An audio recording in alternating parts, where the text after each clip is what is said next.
Imagine you are alone. No phone. No map. No compass. Nothing but a wooden boat beneath your feet and thousands of miles of open ocean stretching in every direction. No land in sight. No landmarks.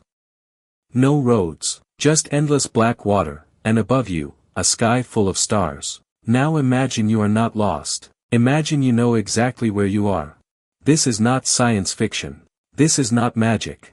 For thousands of years, human beings crossed oceans, deserts, and continents with nothing but the night sky as their guide. They read the stars the way we read a screen. They trusted the heavens with their lives, and the heavens never let them down. This is the story of how humanity looked up, and found its way. Go back 50,000 years. A small group of humans stands on the southern coast of Asia. In front of them, the sea.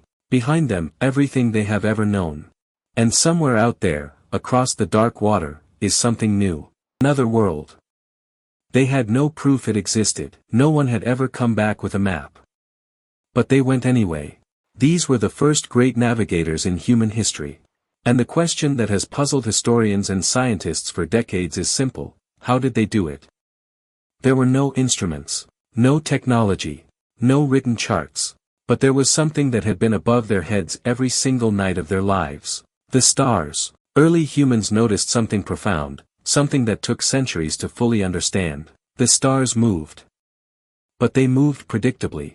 Every night, they rose in the east.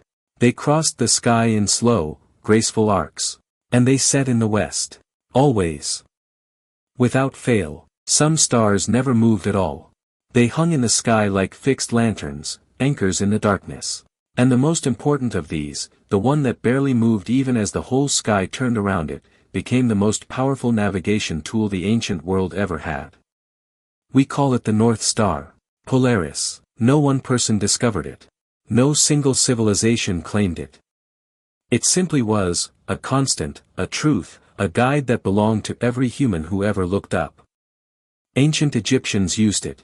Phoenician sailors trusted it. Chinese astronomers mapped it. And for 10,000 years before any of them, wandering hunters on open plains had already been watching it without knowing its name. They didn't need to know its name. They just needed to know where it pointed. North. Always north.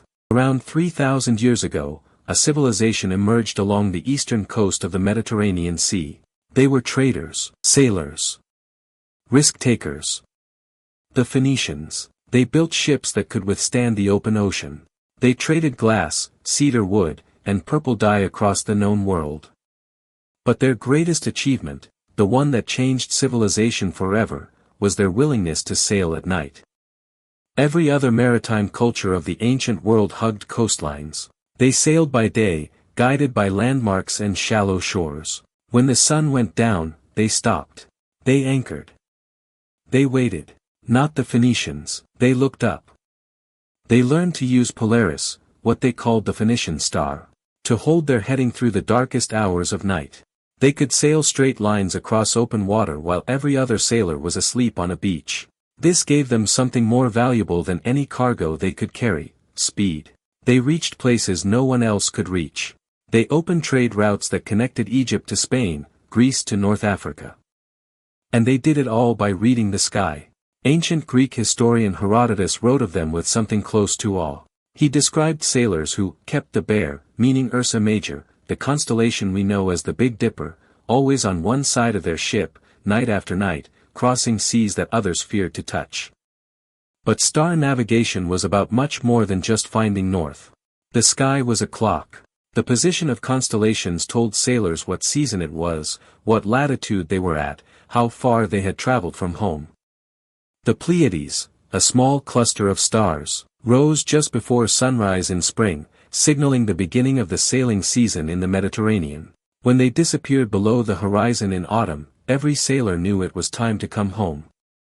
The sky was a calendar, a compass, a map. And the people who could read it were the most powerful navigators on earth. Now forget the Mediterranean, forget the coastlines and the familiar skies, travel to the middle of the Pacific Ocean.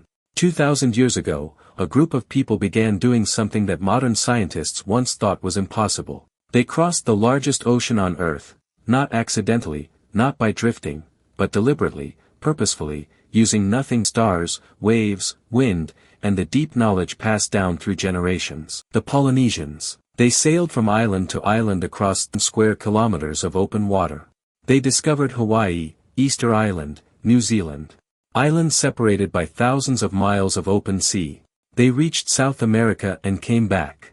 They mapped an ocean the size of space using their eyes, their bodies, and the sky. Their navigation system had no instruments, no writing, no charts you could hold in your hand. It lived entirely in the mind. They memorized what they called star paths, the routes that individual stars took across the sky. A star rises at a certain point on the horizon and sets at a certain point on the other side. That rising and setting point never changes. If you know which star rises directly over your destination island, you simply sail toward where it rises. You follow it through the night. When it climbs too high, you find the next star in the path. And then the next. You chase a moving ceiling of light across the darkness, and it takes you exactly where you need to go. But that was just the beginning. Polynesian navigators, called wayfinders, could read the waves beneath their hull like a book. Ocean swells travel in consistent directions, shaped by distant storms and winds thousands of miles away. An experienced wayfinder could lie down in the hull of the canoe, feel the swell patterns through their body, and know their heading even on a cloudy night when no stars were visible. They watched birds. Certain species only fly within 100 miles of land. The direction they fly at dawn tells you where the nearest island is. They watched clouds, because clouds tend to stack and hold above islands, even when the island itself is below the horizon. They watched the color of the ocean, the direction of the wind, the smell of the air. They used everything, and when you put all of it together, the stars, the waves, the birds, the clouds, you get something extraordinary. A complete system of navigation so sophisticated that when European sailors first encountered Polynesian wayfinders in the 18th century, they refused to believe it was real. They called it luck. They called it instinct. They called it primitive. They were wrong.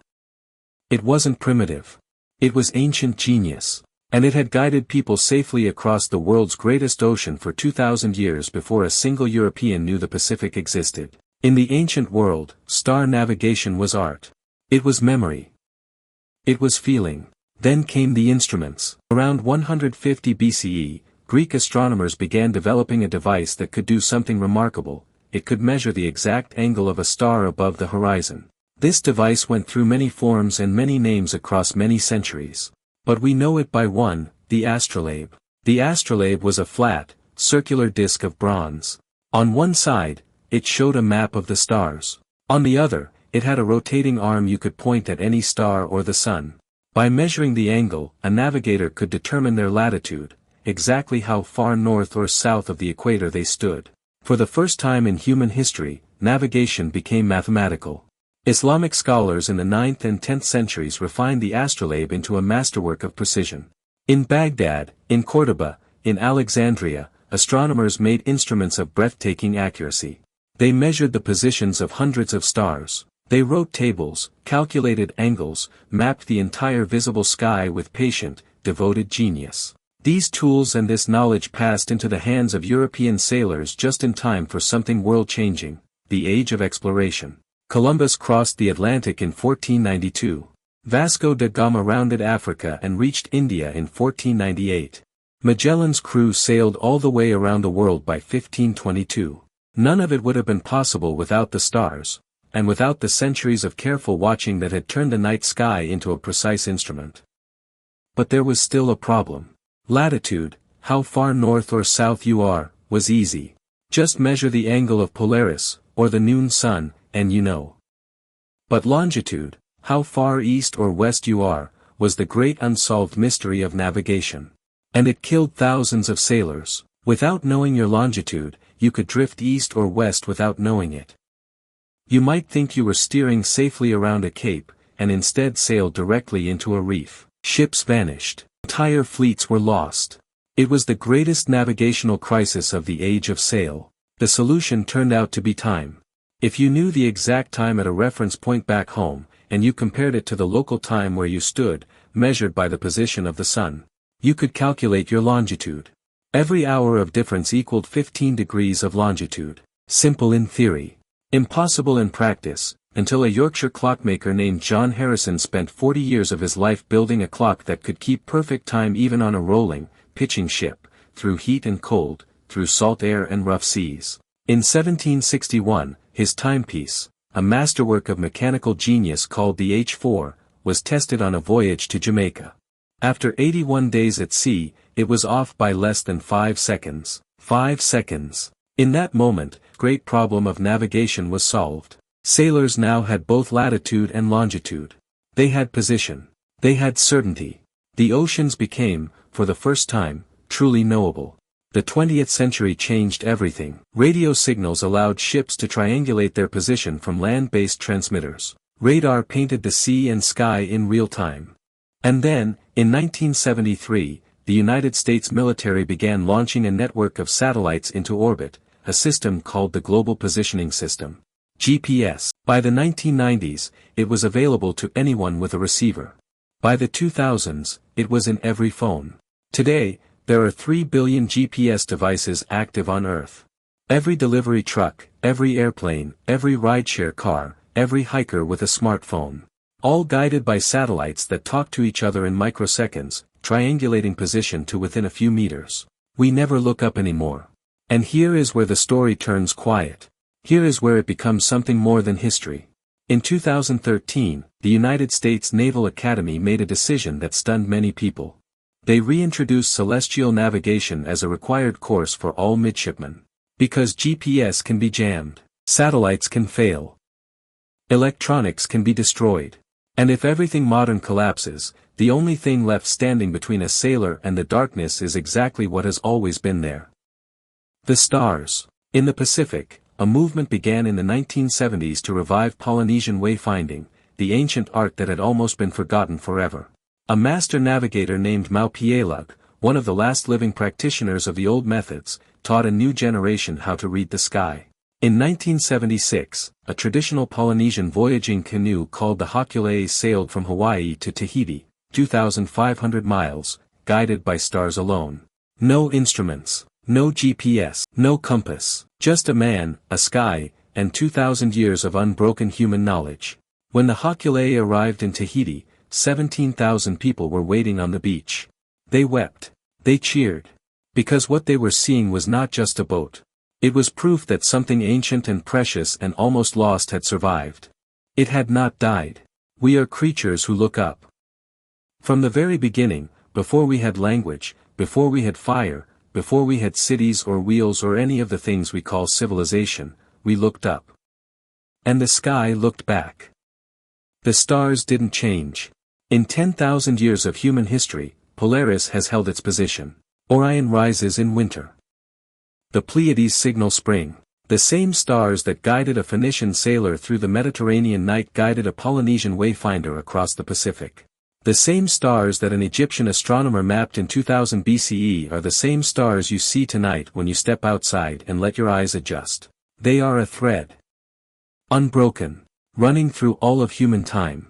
Every civilization that ever rose, Egyptian, Greek, Arab, Chinese, Viking, Polynesian, Mayan, looked at the same sky. They gave the stars different names. They told different stories about them. They built different instruments to measure them. But they all looked. They all watched. They all trusted. The stars were there before us. They will be there long after us. And for most of human history, our relationship with them was not abstract. It was not academic. It was survival. It was home. It was the difference between arriving and disappearing forever beneath the waves. We have forgotten that relationship. We have traded it for satellites and screens. We have put our trust in signals we cannot see, sent from machines we cannot touch, processed by software we cannot understand. There is nothing wrong with that. Progress is progress. But maybe, on some quiet night when the sky is clear and the stars are bright, it is worth stepping outside. Worth letting your eyes adjust. Worth finding Polaris, still hanging exactly where it has always hung. Worth remembering that a Polynesian wayfinder once lay in the hull of a wooden canoe, feeling the swell of the Pacific beneath him, watching that same star, and knowing with total certainty exactly where he was going. He had no GPS. He had no satellite. He had no signal. He had something better. He had the sky. He had the knowledge. He had the courage to trust both. And he was never, ever lost.